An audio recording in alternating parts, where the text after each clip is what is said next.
જય માતાજી, જય શ્રી કૃષ્ણ। તો આજનો વ્લોગ સાંજથી ચાલુ થાય છે। તો મસ્ત મજાના સાંજનો ટાઈમ હતો એટલે દીવાબત્તી કરી નાખ્યા અને પછી જો આપણે દીવાબત્તી કરી લીધી અને જો મારો પ્લાન કેવો, અગરબત્તી છે ને હું આ થર્મોસમાં ભરું એટલે એની સ્મેલ જાય નહીં।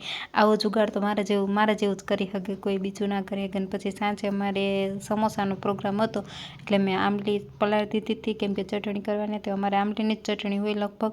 અને પછી છાલ ઉતારીને બટેકા બફવા મૂકી દીધા હતા। હું તો આવી જ રીતે કરું એટલે થોડુંક ખેલું પડી જાય, પછી છાલ ઉતારવાની ના રહી।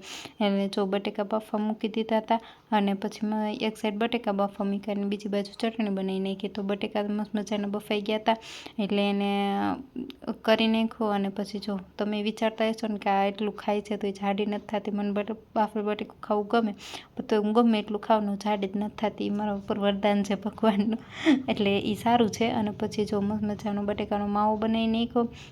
અમારે તીખો જ હોય કેમ કે સમોસા ભેગો તીખો મજા આવે। અને પછી મેં લોટ બાંધી લીધો સમોસા માટેનો મેંદાનો, અને જો મસ્ત મજાના સમોસા થઈ ગયા તૈયાર। મને આવડે છો એમ તો, જો આપણે કલાકાર છીએ એમ તો રસોઈમાં।